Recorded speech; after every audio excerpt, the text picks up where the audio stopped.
Chapter 8. Nagsusulat si Nerissa. Nasa sala sila ni Mark. Ang binata ay inaabala ang sarili sa paglalaro ng video game sa malaking TV screen. Karera ng motor ang kanyang nakita ng sulyapan ng screen. Nasa magkabilang dulo sila ng mahabang sofa set. At parang hindi siya maabala ng tunog na pinapanood ni Mark, ay nagsuot siya ng headset na may inilalabas na musika galing sa kanyang playlist. They were minding their own businesses hanggang sa tabihan si Nerissa ng lalaki. Kinuha nito ang earpiece sa kanang tenga niya at sinuot yun. "Mark," protesta niya, "huwag mo akong guluhin." "I'm not," nito, pero inihilig naman ang ulo sa kanyang balikat. Pinili ni Nerissa na huwag itong pansinin, pero makulit si Mark, nagpapapansin. Pinaraanan nito ng isang daliri ang kanyang braso. Marahang pinakyat yon sa kanyang leeg. "Mark, ano ba?" Protesta niya bago binuhat ang laptop at bahagyang umurong. "Kung bored ka na sa paglalaro, maghanap ka ng ibang pagkakaabalahan. Huwag mo akong abalahin." Pero mukhang walang makakapigil dito para mangulit. His smile was playful. Umurong din ang binata. Nananadyang dumikit. "Nangako ka, babasahan mo ko ng novel mo." "I know, pero hindi ngayon. Dahil may..." "Mark!" Tili ni Nerissa nang kilitiin siya ni Mark. Hinagilap niya ang kamay nito at marahang kinagat. Humalakhak ang lalaki. "Sorry, okay, sige na. Magsulat ka na." Nagsulat nga ulit siya. Pero paano ba siya makakapag-concentrate?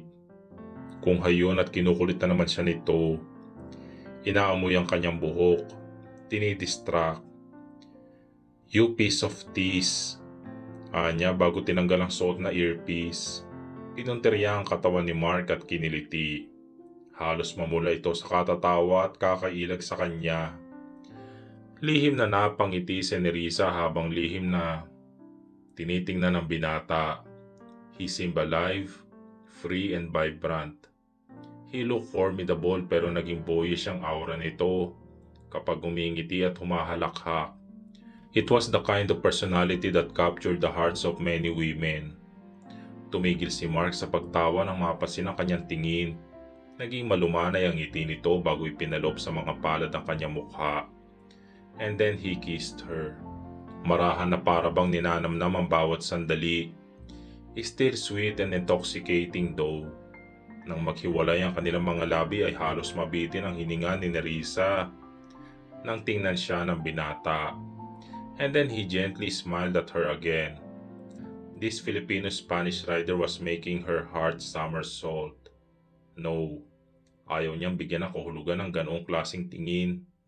Ayaw niyang paasahin ang sarili. "Let's go on a road trip," wika ni Mark. Nabuhay ang kanyang dugo dahil sa excitement.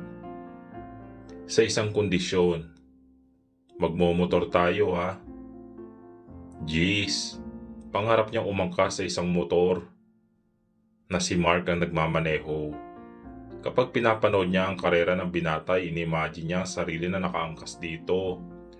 "Of course, gusto kong magpa-impress sa'yo." The smiling assassin style. "Are you kidding me?" Gulat na bulalas ni Nerissa. "With those dangerous tricks and maneuvers? That would be very nerve-breaking for sure. Talk about thrilling rides." Bigla niya itong hinagkan sa tuwa. "Tara na, bilis." Wow! Natutuwa, natatakot, natitril at ninenervyos na hiyaw ni Nerissa nang ipaslant ni Mark ang motor. It was Mark's signature move, the smiling assassin's aggressive riding style.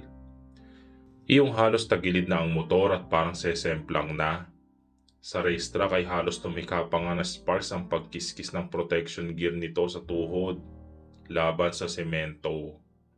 Para siyang hihimatayin sa kaba kapag napapanood yun. Natatawa nga yata niya ang pangalan ng lahat ng santo.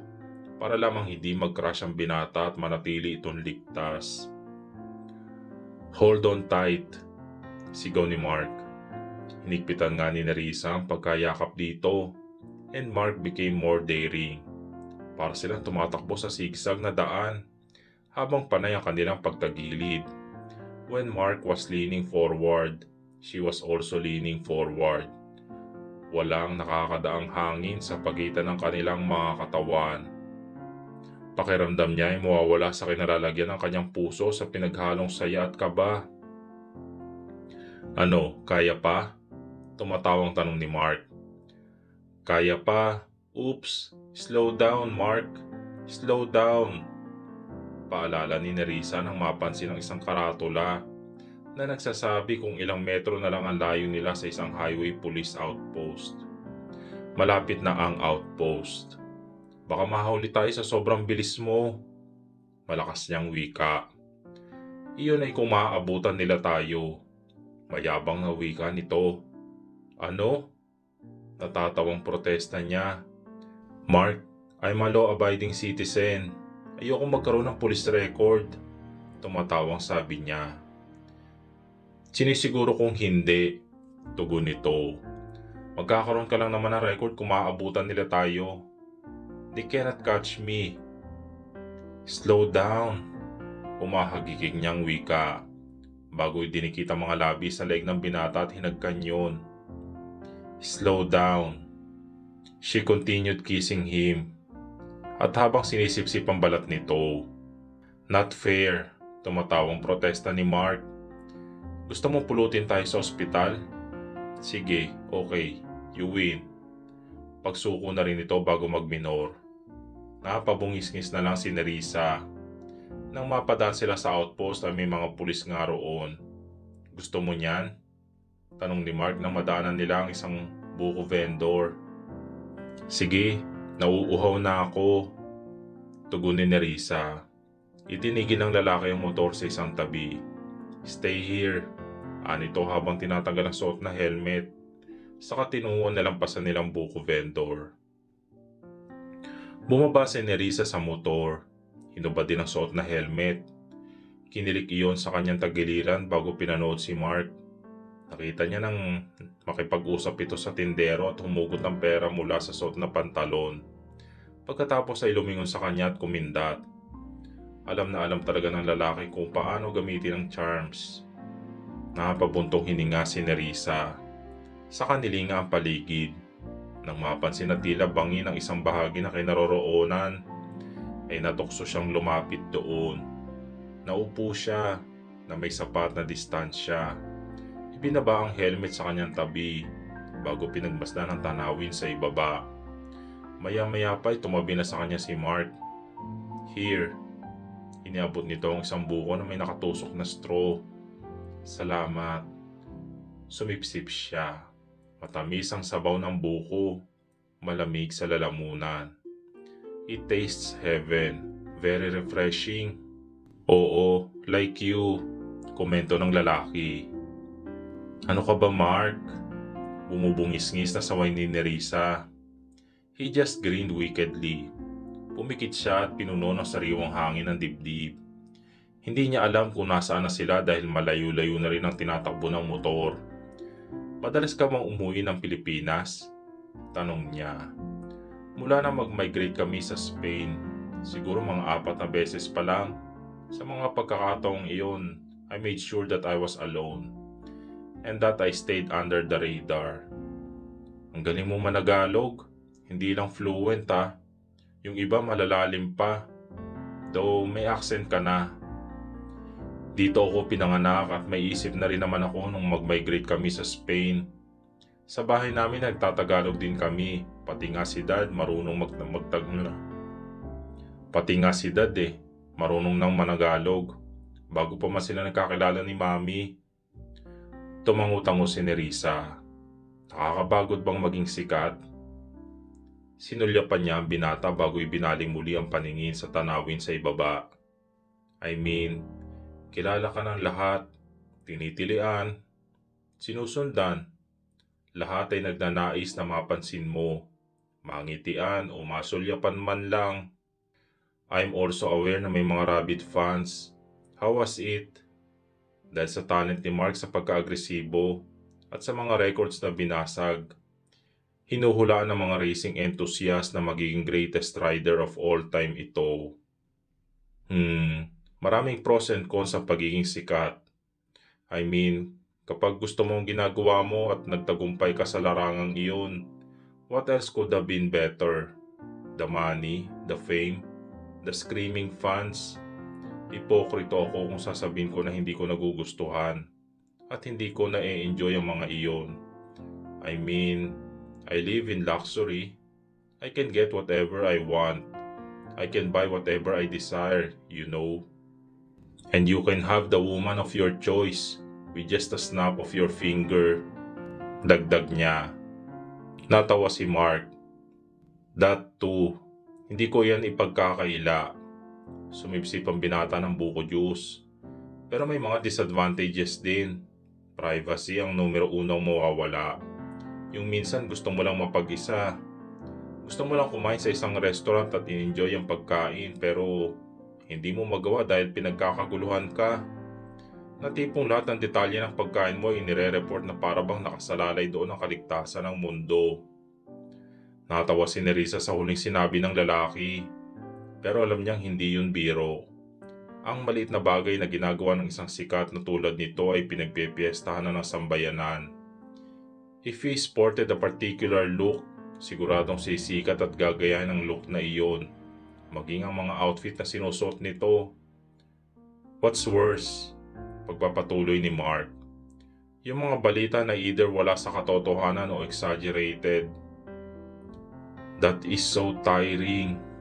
Bulalas nito. Mas makakabuti pa if I keep my mouth shut kaysa ipaliwanag ang sarili ko. I mean, what's the point of explaining myself? Na-judge na nila ako in the first place.